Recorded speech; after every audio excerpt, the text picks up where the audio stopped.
Hello, guys. Welcome to Para-Ops, Para-Open-Minded Paranormal Skeptics. I'm your host, Sky. And for those of you that were looking forward to having Miranda Young on tonight, unfortunately, she has had a migraine, but she's going to join us at another time. We do have a wonderful replacement for you. But until then, my co-host is not here with me, so we're going to move on to our CEO. Hi, I'm Larissa. I'm CEO of Third Eye Events and founder of Para. And we have my cohort. Your partner in crime. Hi, everybody. I'm Alan Rex, CEO of Third Eye Events and also founder of Palmerton Area Research Alliance. And our special guest. I'm Kris Sumner. I'm the founder of Soul Sisters Paranormal. It's an all-female paranormal investigation team that I founded with my sisters, my twin sister, my younger sister, and two female family friends in 2014. That's neat. Okay, so Thank you for joining us, Christy. Oh, yeah. Thank you for having me. I'm excited to be here. We are excited to have you.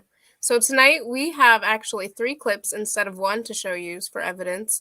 And as always, it's from our favorite place, Hell House, that we really hope that you enjoy it as much as we do and you come out and join us for investigations.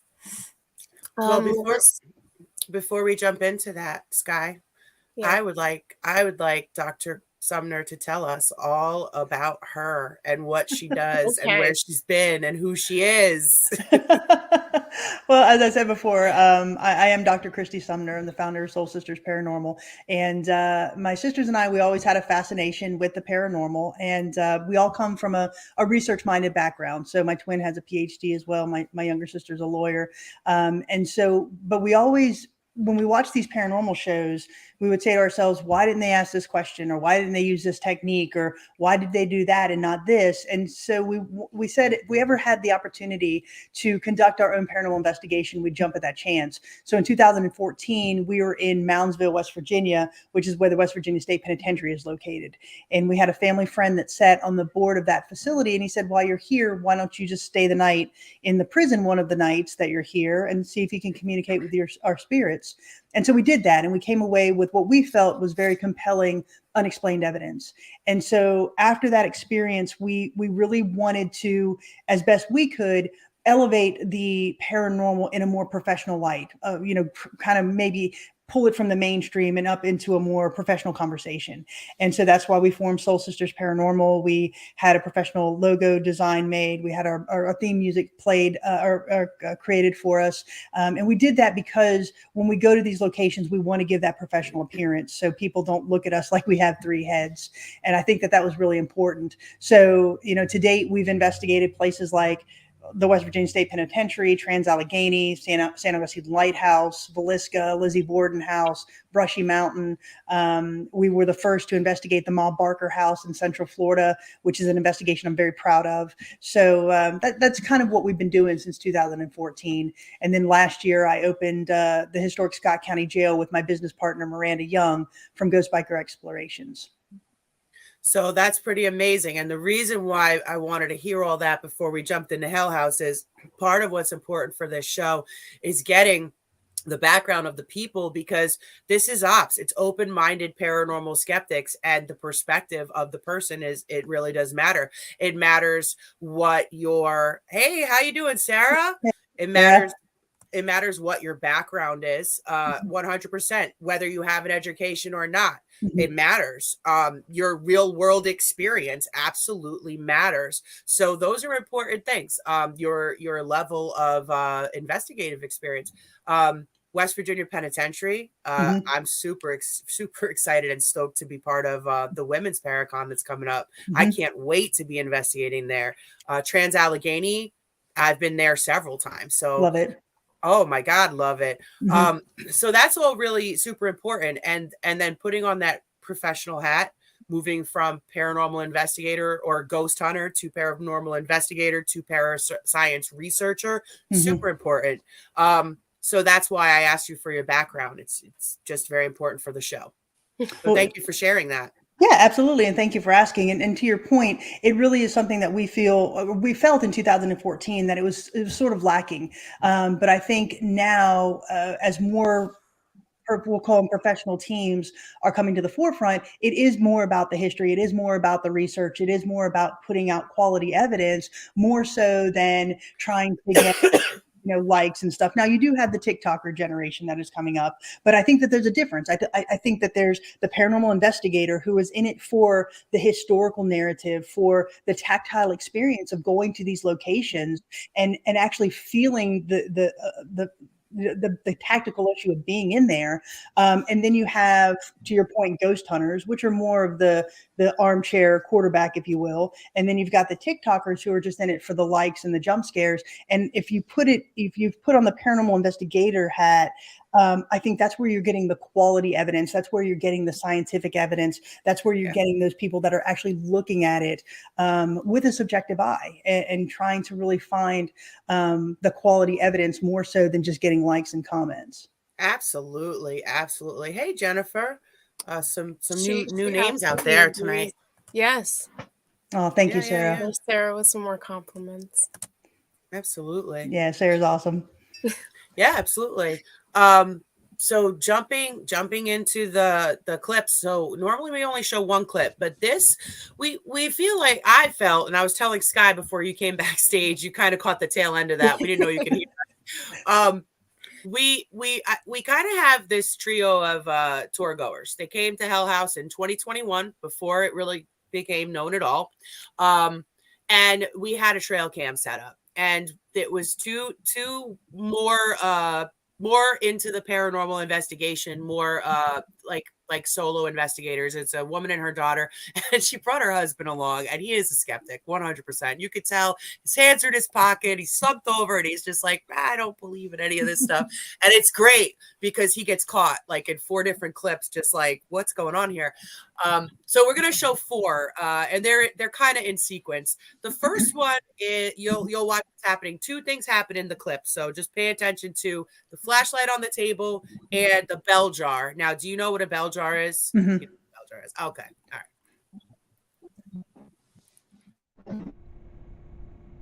No, I don't fully understand. That's what I mean.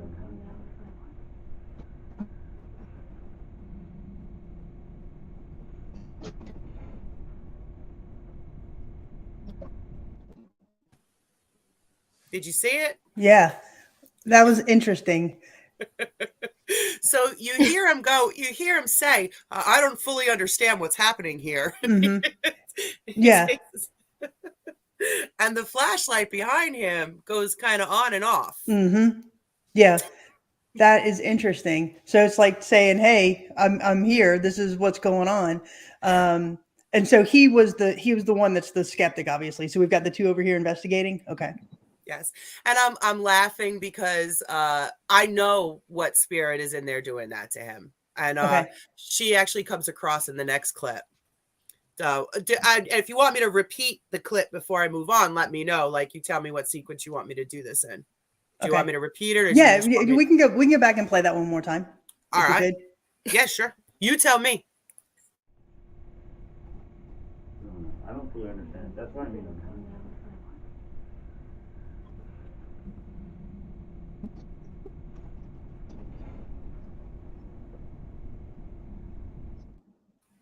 Yeah, that's awesome. That's a very cool clip. And it's interesting that he's the skeptic and he's over there trying to figure it out. Yeah. Yeah. I love that he's not touching it though. He's just like, what is happening? Was there an orb? Or was it a flash of light? I don't know, because there is something in her pocket. The daughter standing there. That's flashing.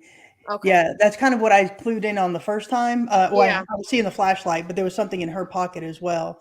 So that was kind of interesting. I think she did turn when I thought an orb went down. So it might have been the flashlight in her pocket.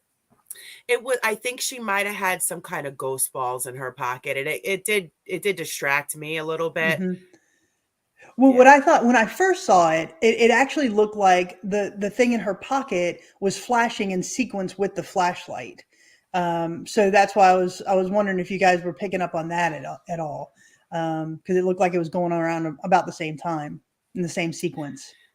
I thought so. You want me to play it again? Yeah, just one more time. All right. I don't fully understand. That's what I mean.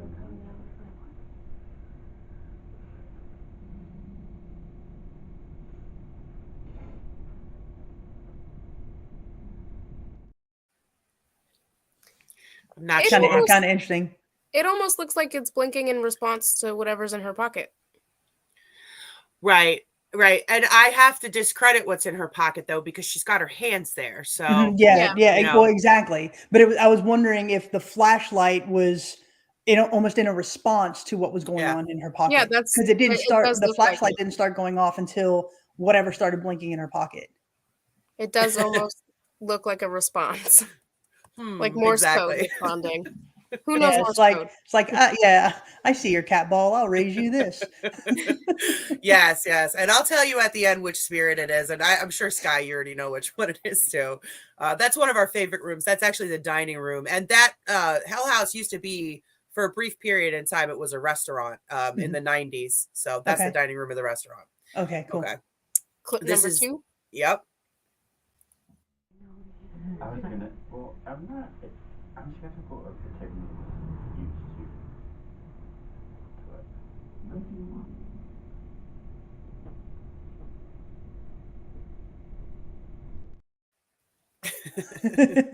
He's just looking at that flashlight, like, what's going on here? Did you hear him in the beginning though of the clip? Did you hear what he said? I wasn't cluing in on that. I'm sorry. It's Can you play it one okay. more time? You Yeah. can play it again. Okay, and the woman speaking is actually not his wife. So Okay. that's actually a phasma box. Do you know what a Okay. phasma box I is? do. Yeah. Okay. I was gonna. Well, I'm not.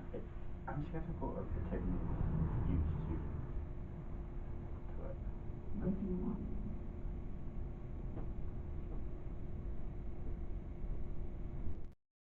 Do you say I'm skeptical of the techniques? Yeah. He said, I'm skeptical of the techniques you use too. And the phasma box goes, what do you want? And then the And the flashlight is flashlight. like, yep. The flashlight's like skeptical. Okay, let me show you. But I love that he does like a double take, like, what? Okay. He gets Like, messed with so bad. And poor guy. Now, are these your cameras that you guys have set up, or is it yes. something that they've? Okay. Yes. And we also, so those are our trail cams, but we Okay. also have surveillance there. All right. And the surveillance is just epic because our Oh, business sure. partner is not a paranormal person. She is a horror person. She runs a haunted attraction, so she's watching on the cameras and she's laughing. Wow, Yeah. that's awesome. How long have y'all been associated with this, with Hell House? Since September of 2021. Okay. So not a long time, but in this short amount of time, we've had like over 14 investigations now. It's just been Oh, wow. crazy. Yeah, that's like the jail. Very cool. Yeah, yeah. You get used to them. You start to know the ghost that's like, hey, I'm home. Mhm. Yeah. That's exactly right. And they What? interact with you. They're like, hi. Vicky would like to Uh, know what a phasma box is. do you want to explain it? Well, I mean, to my understanding, it's sort of like a instrument, because we don't have one. It's sort of like an instrument that uses sound waves to actually formulate words that spirits could be using. Similar to the name escapes me right now. I haven't had much dealing with them, but I know pretty much what they are supposed to do. So they're supposed to be similar to the Ovilus, which has a That's it. built-in, That's yeah, the word I'm looking for. a built-in word bank. Mhm. But I actually have also been told that they're a form of ITC, which uses a digital radio, like a sweeping radio. So Mhm. it's not a word bank. I've been told several different meanings, but I'll tell you what I think it is. What I personally think it is. I think that it's a man-made app, but it's still a way for spirits to communicate because they could communicate however they want. Well, absolutely. No, absolutely. I think, and see, that's why it's interesting when teams get so caught up in this tool works and this tool Mhm. doesn't. Like, for example, I am a very big proponent of the Spirit Box. And a Spirit Box is that handheld radio that very quickly sweeps through radio frequencies. The Mhm. idea being that spirits can use the white noise. And for me, there's just been too many responses that we have received that are very germane to the investigation, germane to the questions that I'm asking that I can't explain. And so, but you do have that camp that is very much against the Spirit Box. But to Mhm. your point, Larissa, a spirit can use anything to communicate with us, whether it be Correct. a Chasma box, which again, to your point, I think it has a word bank similar to the Ovilus, but it takes out that white noise component of it. And so for me, anything that a spirit can use to communicate with, I think is fair game. Absolutely. And I will tell you, as a medium, I know spirits that communicate. I know it. I can walk into an environment and I can say, this spirit is they're going to communicate with light. Put down Mhm. light in this room. Put down a radio in this room. Use a cat ball here. Mhm. EVPs are going to work here. I Mhm. can sense how they want to communicate. I can also sense that they want you to go pound sand because they don't want to talk to you that night. I mean, like it's just the way that it is. If Mhm. they want to talk to you, they're going to find a way to talk to you. I have been to locations. I went to number 9 mine where they were tapping on my earphone using SOS, and I didn't even That's realize cool. it till after the investigation. They were That's using cool. SOS. Yeah. Very cool. So Yeah. it is what it is, right? They're going to Mhm. use, like you said, they're going to use what they want to use. Mhm. So I don't discount any tools. And you know what? The portal radio and the radio you said, the handheld radio, Spirit box. my husband hates the Spirit Box, and there are times that I can't stand using it, but the times that we do use it and it works, oh Mhm. my God, the answers we get, you're Mhm. just like, wow. Mhm. Yeah, Wow. and that to me is what's so compelling, right? And then if you have another piece of equipment, like we use the K2 meters and the REM pods, Mhm. and you can use those in conjunction. And when you build that evidence base, it's just like this is unexplainable. This is something that we can't explain. When you have the Spirit Box saying these words, when you have the K2 going off, or the REM pod going off, or the Ovilus saying a word, then that just builds your case that something compelling is going on here. We always use more than one piece of equipment, right, Sky? Yeah, Always. always. There's at least 3 to 4 pieces in each room. And it Yeah. depends on Mhm. what it is. Not always is it going to be something that's sound. We have the lights, we have sound. Mhm. And we discount if I say something, if it's metaphysical, if it's a reading, even if I swear by it, if we don't have something scientific behind it, we don't count it as evidence. It Mhm. has Yeah. to have something scientific with it. And that's the same, for us, again, one EVP or a whisper, that's very compelling. But when you compound it with all of this other, scientific research that we can do, that again, just makes it a more compelling investigation. Yeah. Absolutely. Absolutely. Jennifer, Let's yeah. sorry. No, go for it. Go for it. Jennifer says that she's used apps and she's used an Ovilus, and sometimes the app worked better and the responses were more on point, and the Ovilus was so random. We have an Ovilus, and to your point, Jennifer, and that's a great comment. There are some random words. It's a word bank, right? But there are times where we use it, especially at the historic Scott County Jail, where Miranda and I were investigating. The first night we had the keys, we were investigating, and we had the Ovilus. We were the first people to investigate this location, and it was saying what we thought was very random words: Robert, black, robbery, angry, mistake. I'm like, what is this? It doesn't make any sense. And then we went downstairs, and the jail closed in 2008, but they had the wanted posters still there on the board. So there's a wanted poster from 2008, and we just happened to be looking at them, and there was a black guy named Robert who was wanted for kidnapping, running for robbery, and he was on the run. And so we just kind of put those together. So it is interesting to get some of those type of responses. That Yeah. is, and it's hard to discredit that because there's no visual to it. It's just Mhm. Right, and to us, at the moment, it sounded random. To Jennifer's point, it sounded completely random. And then when we started looking, it's like, wait a second, this is kind of interesting. And I'll share one more very quick story. We had a team at the jail investigating, and they had an Ovilus, and it's very uncommon that the obelisk will repeat itself. And they were in one of the rooms there on the first floor of the jail, and it said anvil, anvil, anvil. And it's like, what's going on here? And so they asked the team, or the team asked Miranda, what does anvil signify? And she's like, I don't know. But we had just happened to receive that day, we had received an advanced copy of a book written about the jail. And it's a factual book written from a fictional character standpoint. And the character's name in that book is Anvil. And so she called the author. She called the author the next day. The team, nobody could have known that. And so she called the author the next day, the author of the book, and said, "Why did you use the name Anvil?" And he said, "Because when this incident happened at the jail in 1933, a mob came in, and this is a true story. They beat the jailer almost to death. And somebody said, we beat that boy like an anvil. And so his nickname for the rest of his life became Anvil. And we never knew that story. Never knew that story. The team certainly didn't know that story. So that's a interesting example of an obelisk telling us the history of the building. That's crazy. Incredible. Mm-hmm.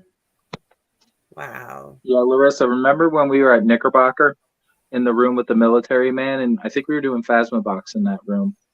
Ooh. And we were in there. I think you were on Phasmabox. I was asking the questions. And do you remember the Sergeant Mallory, was it? Maybe. But she said the name out loud. And when we were walking out the room, we looked to the right and see a picture plaque of that guy with his name. Oh, yeah. And we didn't see it before entering the room or anything like that. Mm-hmm. Yeah, Knickerbocker's got like knickknacks and stuff everywhere. Everywhere. Just everywhere. Each room has a theme, and there's Yeah. tons of knickknacks to go with it. Mm-hmm. Yeah, I love that place too. But yeah, it's a great place. Wow. So you just never know. You never know what's gonna be the piece of equipment of the night. Yeah, it's possible that it just depends on. Yep. Are you Agreed. ready? Yeah, absolutely. Yeah. So let's see. Clip number 3. Clip 3. All right, here we go.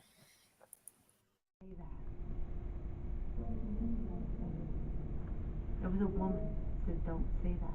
Did you hear that?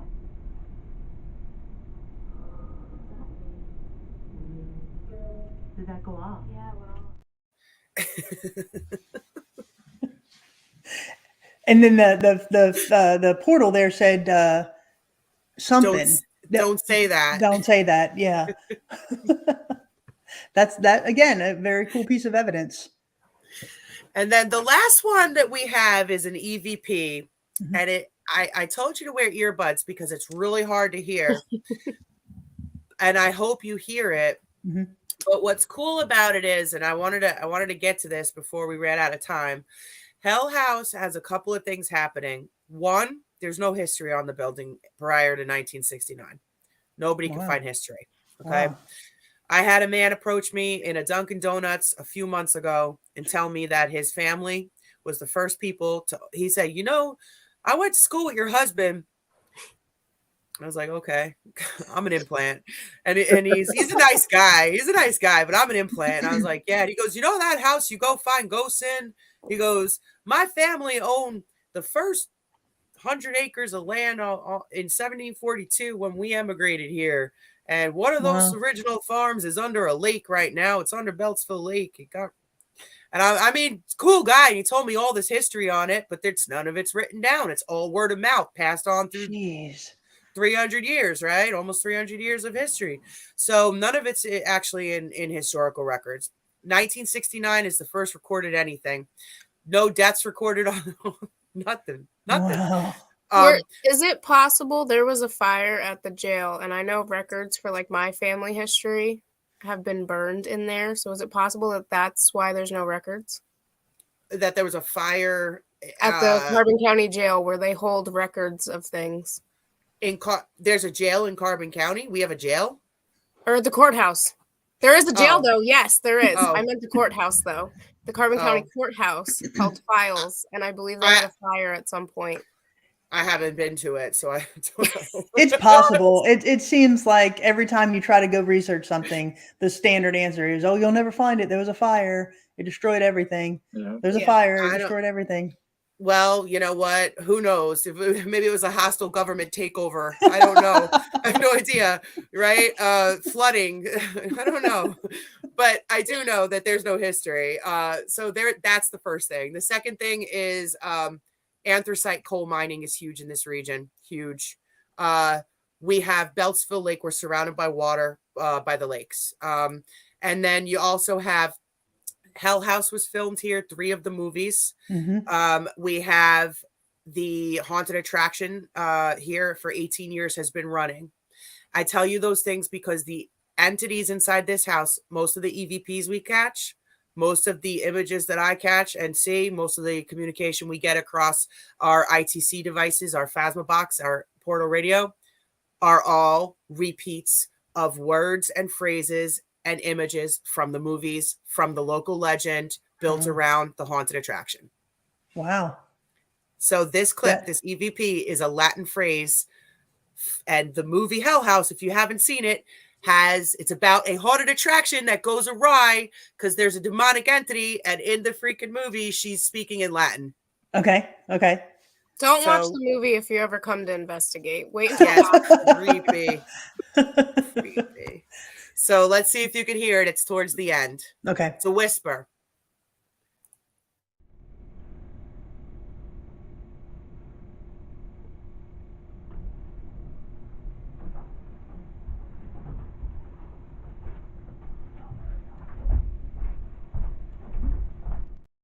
Oh yeah. Yeah, and it almost looks. Go ahead. It almost looks like he heard it too, because he responds to it. Oh yeah, you can definitely hear it. No, you can definitely hear it. I was a linguist, and I have a background in the Army trained me. So when the Army trains you, they immerse you. So 9 months of Army training in German is like being brought up in the German village, basically. Okay. So they tell you to break down languages. So I can hear it's Latin because I know the training. And it sounds to me like it says nos. Hey, what's up? What's up, Brandon? It sounds like it sounds like nos feretatis tu. Okay. Which nos means we. Feretatis, I think, is something like we carry you, or we are carried with you, something like that. Wow. I tried to look it up, but I get too many translations. I know Nosferatu is a vampire. I know that.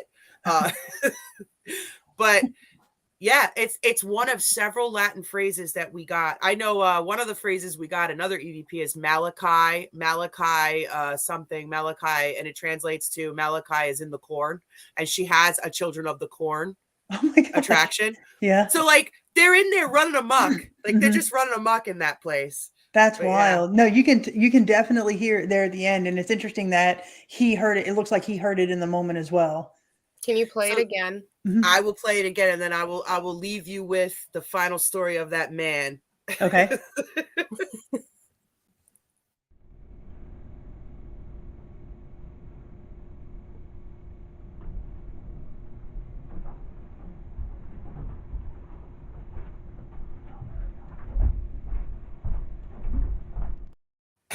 Wow. So later on in the evening, that man came upstairs, and I had dowsing rods. Now, have you ever messed with dowsing rods? Okay. Oh, yeah. So one of the neat tricks that I do with dowsing rods is, and Alan's shaking his head, he hates this.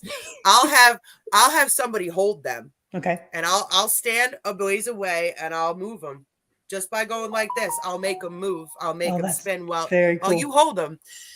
He hates it. The first time I ever did it to him, he was just standing there holding them, messing with them, like, oh, these things move. And I was like, boom, boom. And he was like, oh, that's a cute little demonic witchy thing you do. Yeah, like, he made it spin around. I'm like, what? What are you doing? Like, so the man's like, he's investigating by himself, this one guy, right? Mhm. He's down there with his wife and his kid, and he comes up to join us on our tour. And I Okay. got my little things moving. He's like, what are those things there? You know, what are you doing there? And I say, here, hold them. And he's like, I don't believe in that stuff. I don't believe, after all that downstairs. So he holds them. And I went, boom, boom. And they went, and he went, here you go. He goes, I'm done. I'm done. He goes, you got me. You got me. He goes, Wow. I'm a believer. That Yep. poor man. I know. There was another great clip with him in it though, where there's swinging dining room doors there, Mhm. and you see the door just swing right open and Yeah. close, and no one come through it. That's awesome. Yeah, That's It just fantastic. slams. Yeah. He just and forced, puts not just slowly. It went Mhm. boom, boom. a heavy door, a heavy wooden dining room, kitchen door. Mhm. That's awesome. Yeah, it sounds like an amazing place. You should come up. Bring I would, Miranda. I would love to. I would love to. We'll try to get our schedules worked out where we can make that happen. Yeah. So we'll play it once in a row, real quick for the Mhm. finale of the Yeah. show, and then we'll say our goodbyes. So let's do the first one again. No, I don't fully understand. That's what I mean.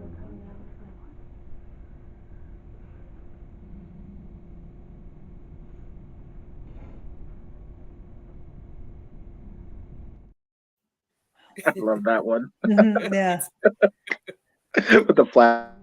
I was gonna. Well, I'm not. I'm skeptical of the techniques used to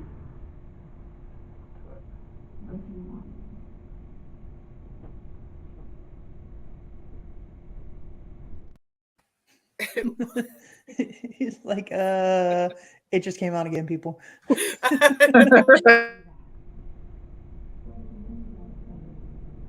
There was a woman said, "Don't say that." Did you hear that?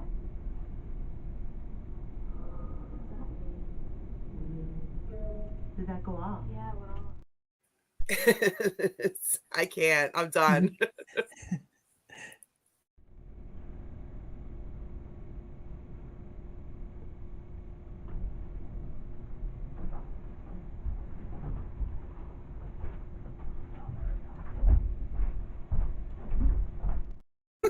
Yeah, It's almost that's a good one.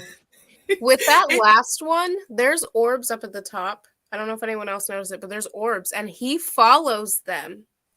He turns it's with almost them. like he wants to say something. His mouth opens like he wants to say, "Did you hear that?" But he's It's like afraid he's to in say shock. anything. Like in shock. Like, is this really happening right now? You know, we know Yeah. his wife. She's investigated with us as a guest down in She's cool. Puxatawny there. We should Okay. ask her if he can join the show, if both of them can join the Yeah, show. there you go. Get their perspective from the night. That'd be pretty Mhm. cool. That'd be an interesting show. Yeah, because his body language looks scared. Yeah, his hands were pretty Full of clenched in those pockets. My favorite is in the first clip when he goes, I don't even understand. How does this thing even work? It's not even possible. That's very funny. Christy, it was awesome meeting you. Absolutely Likewise. awesome. And Thank thank you you very for much. coming on our show. Yeah, absolutely. Thank you guys for having me. Thank you for everybody in the comments in the chat room. We really appreciate that. And to the Facebook users' point, we did capture some interesting evidence at Fort Mifflin. All of that information is on our website, www.soulsistersparanormal.com. You can actually watch that video. We captured a shadow figure and some Class A EVPs there at Fort Mifflin. Amazing. Right. Guys, Friday night at Hell House, Friday the 13th with Daryl Marston. 6 p.m. slot is sold out. Please join us at 10 p.m. We have a handful of tickets left. You can get those tickets at Eventbrite. She's probably going to throw the banner up in a little bit at the bottom in case you need the website. All right, guys, we hope you enjoyed our show tonight. Thank you for everyone that has tuned in and thrown in comments. If you view this later, we appreciate the comments. Let us know if you think it was paranormal. Thank you, Christy, for joining us. Thank you, Larissa and Alan. We hope you explored some fears. Keep an open mind. Don't be a skeptic. Have a good night, guys. Good night. Night. Thank you. Good night. Thank you.